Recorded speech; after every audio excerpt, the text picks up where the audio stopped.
Welcome back again to Super Doc Stories. I'm Dr. Marissa Caudill, and it's my pleasure today to be interviewing Dr. Boram Han. She is a physician based in Boston. Welcome, Boram. Hi, Marissa. Nice to be on the show. Thank you so much. Yeah, it's a pleasure to have you. So tell everybody what your specialty is, and you had a unique journey to becoming the specialist that you are. So talk about that as well as an international graduate and coming to the US. Yes. My name is Boram. I'm an internal medicine primary care physician in Boston. I had like many other doctors, I decided to become a doctor because I wanted to help people. The twist in my journey is that I came to the US as a toddler, and then I grew up in the Midwest, where I call home.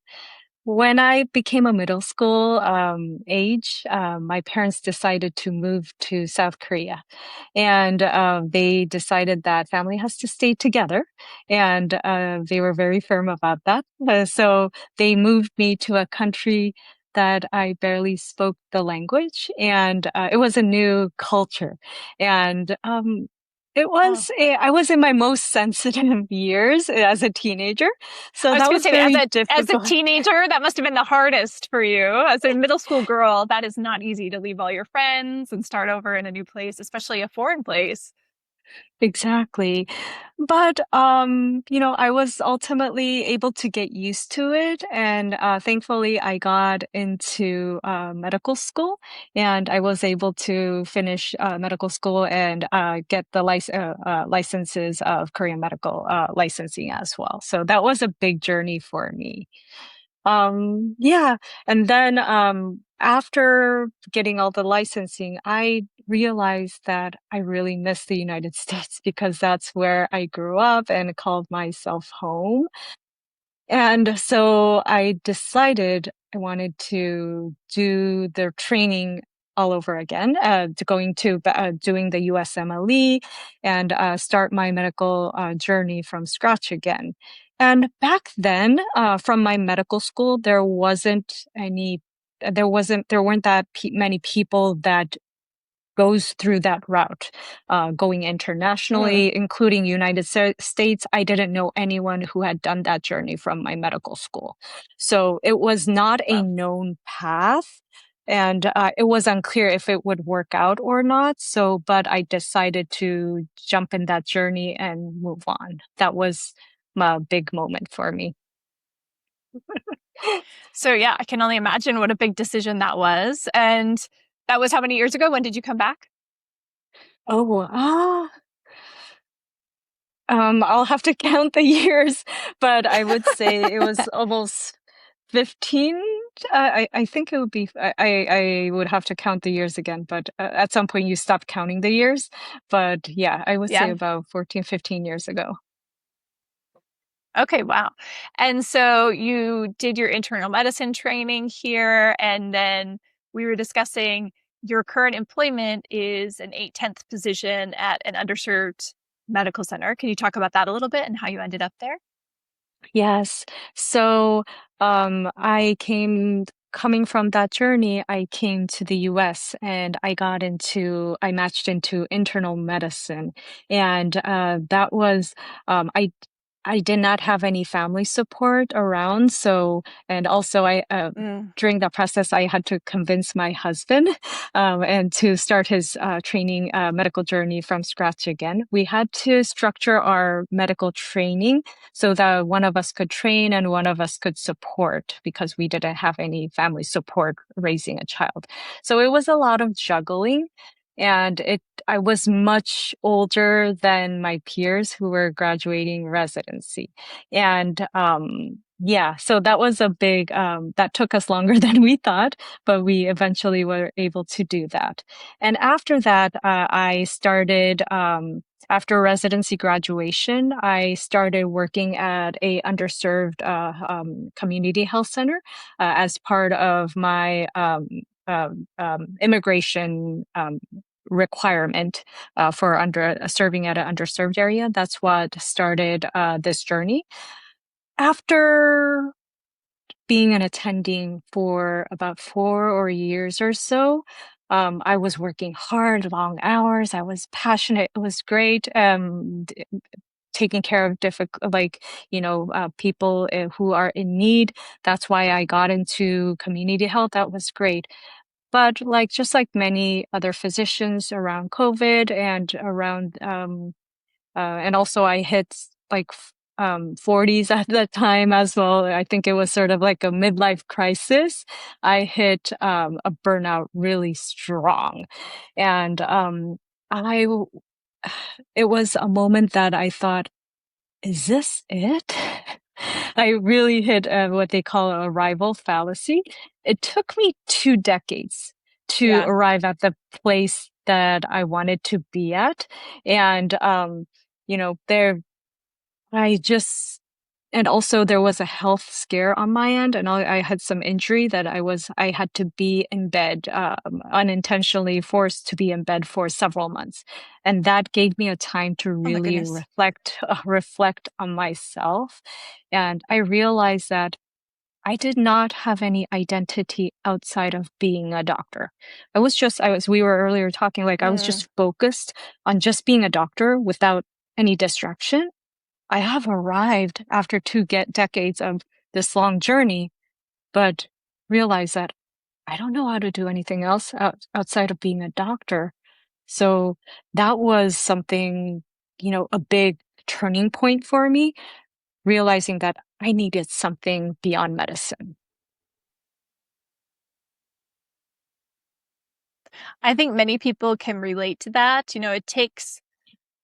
It takes an incredible amount of focus to become a medical student in the first place, and then to make it through residency and possibly even fellowship after residency. So we really have to have these blinders on of just go, go, go. What's next? What's next? And it doesn't leave a lot of room or time to think about our life in its whole span of length and especially what else we could be doing because we have to stay so narrowly focused.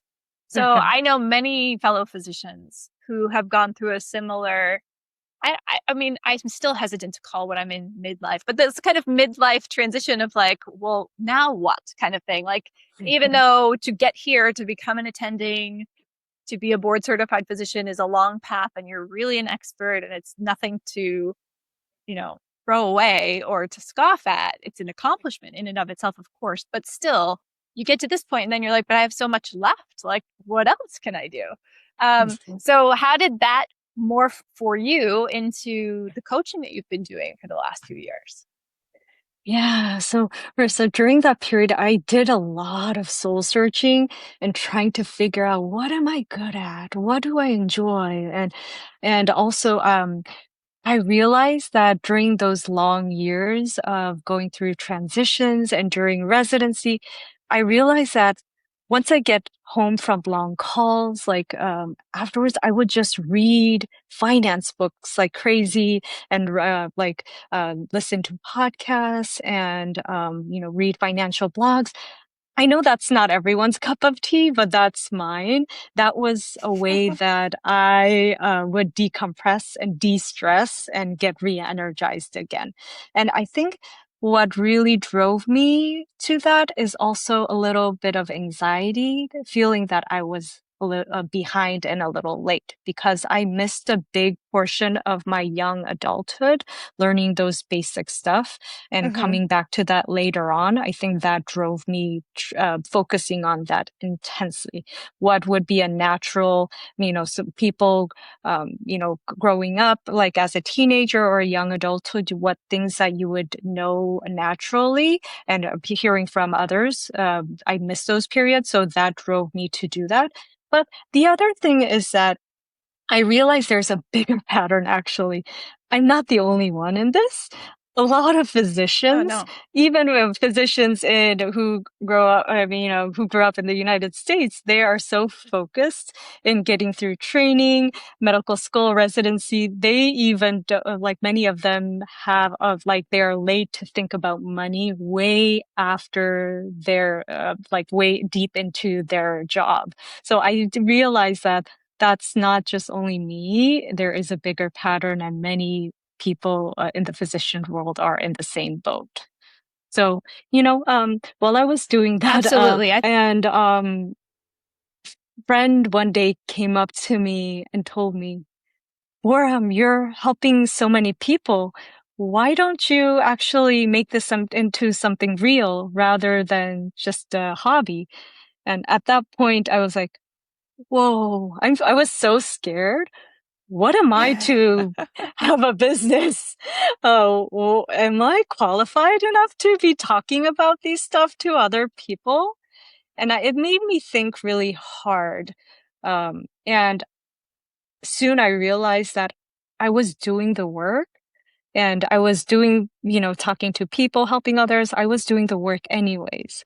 So I got the courage and that I decided to open, make it official. And that's how Coach Boram MD started as a business. I love that. Okay, as an aside, now I'm wondering, years ago, I was also very often reading financial books and I was very active in the White Coat Investor Facebook group. Were you in there too? Yes, I was active. I wasn't active in the forums or stuff, but that's how I started my journey in the financial education as well. Yes, White Coat Investor was a big part of it too. I think that that's where I first saw your name. Now that I'm thinking about it, it was like postings there. I think that's Oh, why you sound really? familiar to me. I'm like, I think that's where it's from, possibly. Yes. Because I'm like, I feel like it's a long time ago that somehow our paths crossed, but like, because you have an Uh-huh. unusual name. And I'm like, I know I've Mm-hmm. known her for a long time, but we've never met. So yeah, I think that that's where it came from. I also am totally Ah, a finance nerd. I love learning about money. I was actually, before I left my job at Kaiser, they operate in what are called medical MOBs. I think it stands for medical office building, but essentially it's like a geographical area of the clinics and the hospitals.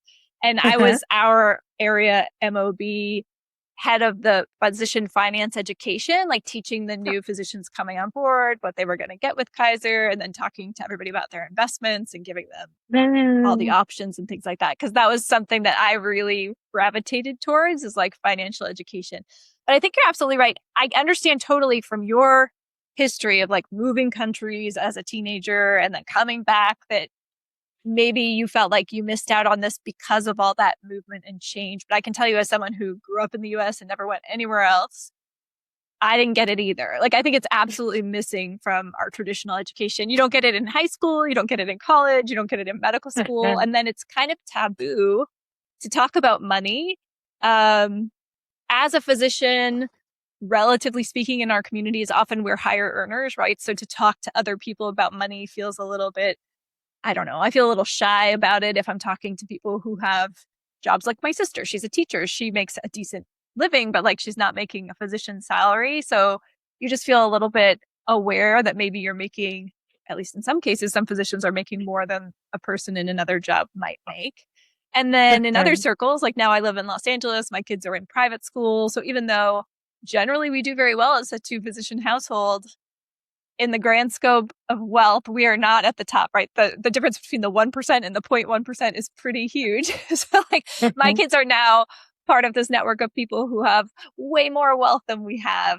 And so there too, like when you're talking about people who have way more money than you have, it can be uncomfortable. But I love all these physician led spaces, especially the women physician led spaces, like what you're doing, what Bonnie Koo's doing, what Lottie Pot is doing, like talking about money and helping us demystify all of this. I think it's beautiful, beautiful work. So congratulations on your successful business, on growing it and your reach. I think it's awesome. Who are your Yeah. ideal clients? And tell me about the work that you're doing with these women. Yes. So, my people are my women physicians, and I think we women physicians are very, very special because we wear so many hats. And the thing is, we know how to juggle things crazy. And I think throughout that process, many people try to put out fires daily, just trying to put out fires, but it's hard to sit down and actually do the work, the important work, but many times it feels like not urgent. And I Mm. can say that many times if we don't do that work, we know that later on you will hit the burnout more easier, and it's going to put in a big impact. And I see it in so many of my clients as well. I wish for myself, I wish learned certain things early on in my journey, and that would have made a huge impact on my career or my future, like myself as well. So my passion is helping physicians, trying to build the financial foundation early on so that once they have that figured out, they have peace, not only financial stability, but that peace brings them so much joy in life that they are able to show in differently in so many aspects in their life, so to their families Definitely. and then their work and medicine. So and that's why I do this work, seeing their joy and relief. And so my people are women physician who want, and there are many people who are interested in, like you, Marissa, but there are, many people who really, we need to reach more people, because women physician are the people who are really making big difference. And I want them to lead the way. And Hmm. we have to talk more about this. And you talking about the taboo, when I was a chief resident, I did chief residency. And at that time I did a noon conference, a grand rounds for personal finance education. And back then it was accepted like, oh my goodness, are you crazy? Because we weren't talking I about know. I was gonna say medicine. that was ballsy to give a grand rounds on financial education to a group of doctors. Is like so taboo. Especially as a chief resident, female chief resident, like that was gutsy. I love it. So how was it Yeah, received? Do people like it? people talk about it to this day. And I That's still go amazing. to the residency program, and I do go to many programs, including the one I graduated. I still go. Now the residents, the amount of knowledge that they have is so beyond what we used to have. My class Yeah. did not know anything. Now they're far beyond. So I'm really happy for them. But we need to keep on talking about these stuff. Yeah, it's very true. I forget how old I am sometimes. My husband and I actually met in the early days of Facebook, like flirting with each other with things like recycling with each other and poking each other and tasing each other. So, like, I was alive when the internet was still in its infancy, really. I mean, I don't know, it's just amazing, isn't it, that there's so much information out there now that people can get their hands on.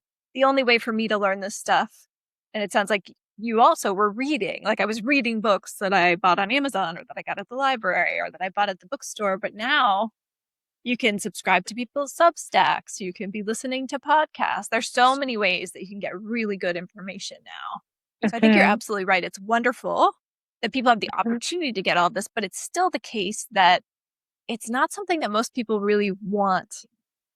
Okay, I think there's not many nerds out there like us who really like it by default, right? And so because most people don't like it, and as physicians especially, we're really used to being good at things. And so if there's something we're not naturally inclined towards, not naturally good at, we tend to avoid it. And I think finance is one of those things. We like do something, set something aside and just assume that's good enough. I'm contributing to my 401k. That's all I need to do. I'll be fine. And you just don't look at it. But that's not really, that's the bare minimum.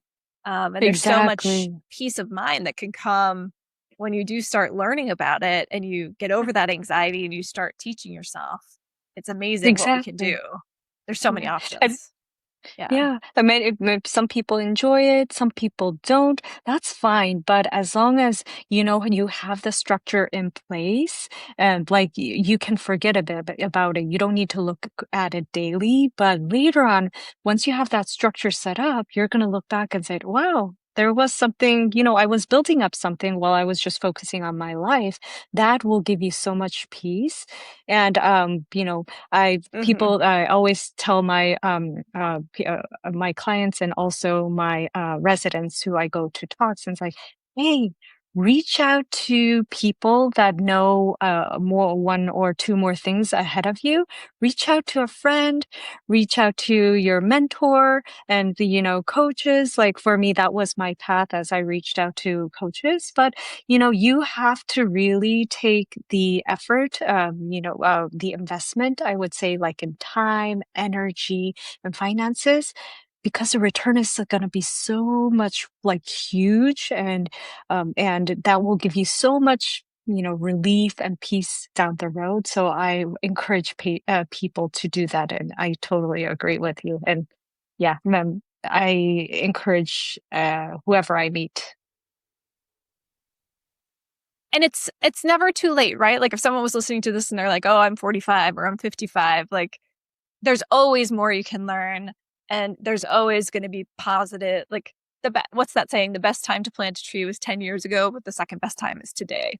I don't know if that's exactly the saying, but like even if you've been putting it off and it remains this thing you feel guilty about that you quote unquote should do, it's never too late to learn about your financial health and to optimize it. Exactly, exactly. I have clients way later in their career as well. But, at that time, even though some people might view it later and yourself, as long as you said, Marissa, like there's never a later moment, and it is better later than never because you can always make a huge impact. And and also it brings a big mental piece as well, not only just the financial piece, Oh yeah. knowing the things that what you need to do ahead, having a plan, even though starting late is, it would be better to start it early. But once you know what is ahead of you and the things that you can do, that itself brings huge peace in your life. I think that's a big factor we need to emphasize too. Are there any success stories from the clients you've worked with that you want to share? Oh, I have quite a bit of testimonials, but let me think. Um, I had several Or do you want to clients. talk about how you work with people? Like, do you work with people one-on-one? Do you have a course? Like, how does it work? If I wanted to sign up with Yes. you for coaching, what would I do and what would I Yeah. get? Yes. First of all, if I share some memorable clients, I mean not to undermine or anything like that, but you would be surprised. There are many situations, many people that don't have a struggle finding the login and password about our retirement accounts. And just time passes by and you assume that things are moving correctly. And, but being helping those clients actually gather all the IDs and password and logging in and just knowing like seeing that was a huge relief to my clients. And also another client just had it auto defaulted for the 401k, and she was just front loading the amount, not actually spreading it out, and she was missing the matches for Oh, so many years, assuming that just max loading in the beginning would just have because her she was get the match maximizing it for the herself. exactly, exactly.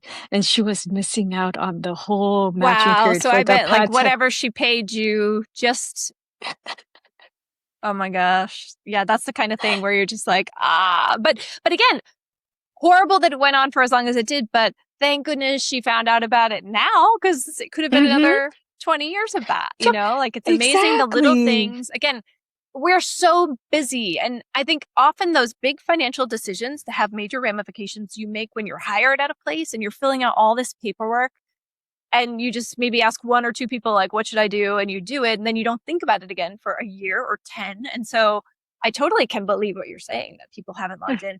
One of the stories from, I don't remember what the title of my position was, but my predecessor, who was that like finance lead at Kaiser, he used to always tell these stories about physicians who were at Kaiser for decades and maybe they got divorced but they never changed the beneficiary on their retirement plan, and then they pass away years later and the ex gets everything, and the spouse who was then like the newer spouse but maybe that same newer spouse is a 30-year-old spouse, like doesn't get anything. And so he would always warn us repeatedly at these meetings, like, make sure you're logging in and updating your beneficiaries, those kinds of things too. Less of a pain, I guess, for the person who's passed away because it's not your problem anymore. But still, it's the kind of thing where it's so easy to not do it because, as you said, it's important, but it's not urgent. And so you can go through every Exactly. single day not logging into your retirement accounts and not updating this form. But we have to get in the habit. And I think that's something very valuable that in my mind must come out of coaching with someone like you, to realize that I need a system to do the important non-urgent work. I need hours in my week, or at least one day a month, where I'm doing the important non-urgent work because it has to get done. It's such a cost if Ex- you don't do it. Exactly. And the mentorship, there's a really power in mentorship because it would speed up like the amount of energy you put in. So yeah. So for me, I do one-to-one private and also group coaching as well. And the best way you can reach out to me is through my social medias. My handle is Coach Boram MD. My name is spelled Boram, and it's on Instagram and Facebook. And also my website is www.coachborammd. I'm also on LinkedIn as well. But I do a private and group coaching, and if anyone is ready to build the financial foundation, feel free to reach out to me. I love helping women physicians build their financial foundation and find clarity, find joy. That's why I do this work. And that's just keeps me alive in medicine as well. And if I'm able to walk the journey with them, I would be very honored to walk that journey together. And Marissa, today Oh, I brought a free worksheet that if you could I'll oh, give you the great. link through the show note. I brought a Awesome. free worksheet that is called Know Your Number, and it is the exact number that you need to feel financially secure. And it's going down that I made Oh, the worksheet myself, and I've been using that for the past 10 years. I do that twice a year, or at least every year. I track that, and also it works on the cash flow in different points, and so it's something that I use monthly as well to keep track of those. So I brought that to you. So if any, great. if you can just download it through that link that I give you. So is that like a know your number? Like, what is the number it's going to take for you to retire someday? Or is it know the Mm-hmm. number you need in investments to support your lifestyle? What is the number that you find out with that? So I have two tabs like built in it. It is the net worth, keeping track, and of course there's many Uh-huh. ways that you can keep track of your net worth. This is not the only way, but this is a net worth that you keep track of, and the other one is a cash flow, meaning what comes in, what comes out, and keeping track of those, that because it is very in our busy life, it's very difficult for us to keep track of that, but it's so important for us to do it monthly. And that creates important conversations for the people in your family, especially among partners. So I feel that Yeah. that is so important. And many times it's not only because we don't have the time and are so busy, but the second piece I think is we don't know what is the best method and best structure, like system to keep track of that. I think that's what Mm-hmm. made me a little wait, trying to, I'm going to find out what the best system is and then wait. And then 3 months passes by and many people just, you know, put it aside. But I wanted to give some like a structure. This is what I use and it works for me. Give it a try if that works for you too. That's awesome. I'm actually excited to try that because I've been so busy building my business in the last year. We used to do our net worth spreadsheet like every quarter. My husband and I would sit down and update it, but it's probably been, I'm embarrassed to tell you, it's probably been Mhm. at least 6 months, if not longer, since we did it. So I'm overdue for something similar. Um, okay, let's shift gears a little bit because we were talking earlier about the fact that you do a lot of things, right? You're a mom, you've got an 8/10 full-time position. I worked 8/10 too. Let's call it what it is. It's full-time work in getting paid less. Medicine. Like it's what I was doing as a mom too. It's like you still are doing the full-time job. You're just doing it 4 days a week Hmm. instead of 5. So you told me you have 2,500 patients in your caseload. So obviously you're juggling a lot at work. And then you are doing your coaching, and you've been doing that for how many years now? When did you start? Uh, Coaching. Oh, coaching has been going on for 2 years now. Okay. And then you told me that like you mostly do the coaching on the weekends because that's when On the most women physicians evenings are and available to my you. yes, and also I do 1 day a week. On my I set aside a business day, so the 1 day weekday, and also mostly on the weekends and also evening, depending on when my clients want me the most. Okay. So, a few years ago, this was a hobby. It has since become an additional business. I'm just curious because there might be someone listening who has a similar passion, but they may be feeling in their employed position as a physician like, oh, I don't have the energy or I don't have the time. So can you share a little bit about like how have you found the time? Have you felt more energized since taking on this additional work, or do you feel more drained by it? Do you regret getting into coaching on top of everything else you've got going on? How's the experience been? Um, for me, at least, I think when I do something I really enjoy, even though I'm physically so much busier, it brings me joy and gives me the energy to push me forward.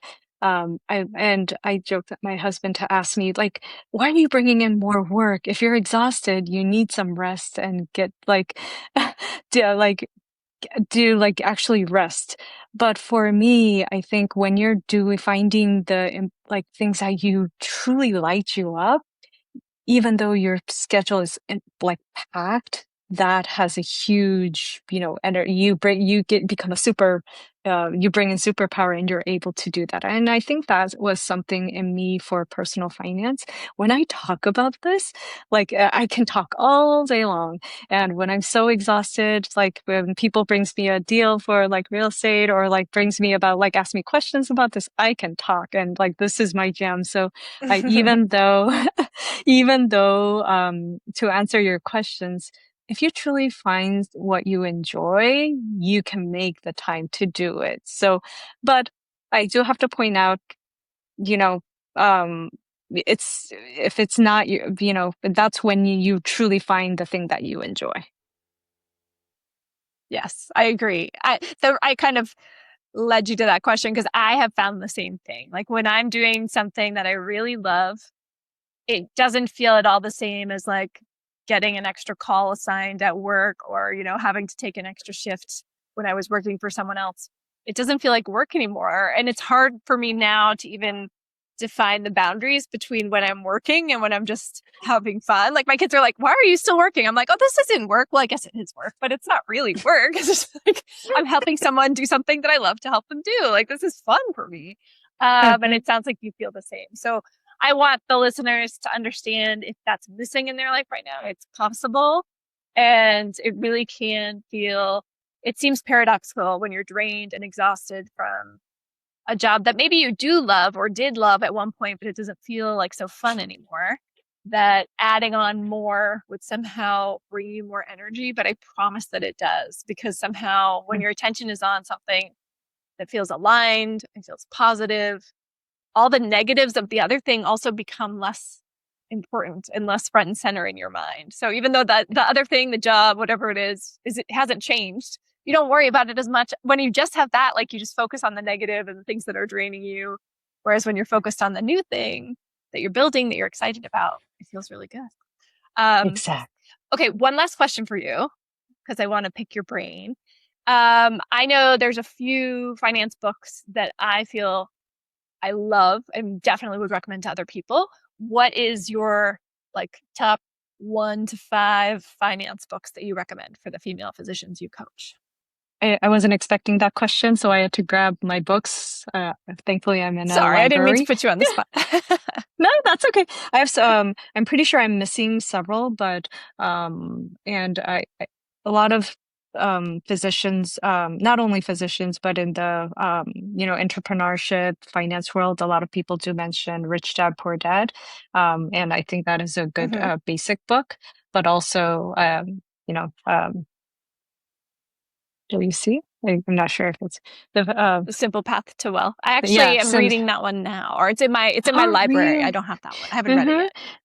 Yeah. This I read, in the earlier, I think it was very, very like 10 years ago. I think this was a good one Okay. that I started off with, The Simple Path to Wealth. And I also, the White Coat Investor book, I guess. Yeah. I'm not Mm-hmm. sure if That's a it's, good one. oh, okay. Uh-huh. Oh, yeah. The And background thing there's a, messes it up, but yeah. yeah, Jim exactly. Dolly. Yeah. So the White Coat Investor and yeah, Jim Daly, and also I think they have a newer book for, the medical students and also the boot camp book. Oh, Those nice. were books that I enjoyed in the beginning. And also, I have here The Richest Man in Babylon. I haven't read this book, but it's on my to be read I list. haven't read that one either. Mhm. And the little So I book would of say mine comments. are Common Sense Investing. Hmm. That's a good one. I think that one and what is it? I think there's one called The Bogglehead's Guide to Investing that really just kind of outlines very simple 3 to 5 fund portfolios that can work for you. I really liked that one too. I like simple. Simple is easy for me. I have it here um, too. and and then in addition to Rich Dad Poor Dad, he has his cash flow quadrant book, right? Which they're almost like the Yes. same, but there's a lot of overlap. But that one too, for me, I think I read that in 2020. That was really Mm. eye-opening because I knew when we hit both our full attending salaries, we were paying so much in taxes. We live in California, which, like Massachusetts, is a very high tax state. Um, Mhm. and I just started feeling like this is crazy. Like there's got to be a way to make money and not pay this much of it in taxes, because what was getting me was my husband was very blessed and he was earning a really great salary and I was earning a pretty good salary too, but I was working 8/10 because we had 2 young kids and almost everything I brought home was going to the tax man. And I just felt like, well, how is this the case that as this like really intelligent, really dedicated physician working full time, I'm like almost not bringing much more to the table. By the time we factored in like paying for the nanny, paying for the daycare and all of that, we almost would have been better off if I was just staying home, which just made me want to explode because it was like, how can that be true? like, Okay. um, so I really got into diversifying our investments and our income sources through real estate and business after reading those books and realizing that I thought we were winning and we were in the employed quadrant, right? We both had great jobs, but that isn't the best way to earn income long term, sadly. Exactly. um, Exactly. awesome. Awesome. Well, thank you so much for chatting. I feel like you and I could probably talk finance and numbers a lot more, and I'd love to have you back on Mhm. again another time. But this was really helpful, and I think hopefully some people listening might reach out to you. Well, I hope everybody listening will make use of your free What's My Number resource because that will be very helpful. But also anyone who's interested in coaching, do they have to be a woman? Are you open to male physicians or are you sticking No, to yeah. lady doctors? No, I'm Okay. naturally women physician gravitate toward me, so that's why. But I've had male of clients, and of course, I have male physicians always constantly consulting or side as curbside consulting me all the time at work. But yeah, of course, male I'm sure. physicians are welcome. Yes, but yes, as I had to, so for the business, I have to create my audience and niche. So women physicians are naturally gravitating more toward me, but male physicians are always welcome too. Awesome. Awesome. Okay, great. Well, thank you so much for joining the podcast today, Boram. It's been lovely to talk to you, and I will make sure that all of your connections are in our show notes so that people can find those. Sounds good. It was such a fun time. Thank you for having me on the show, and I look forward to connecting more.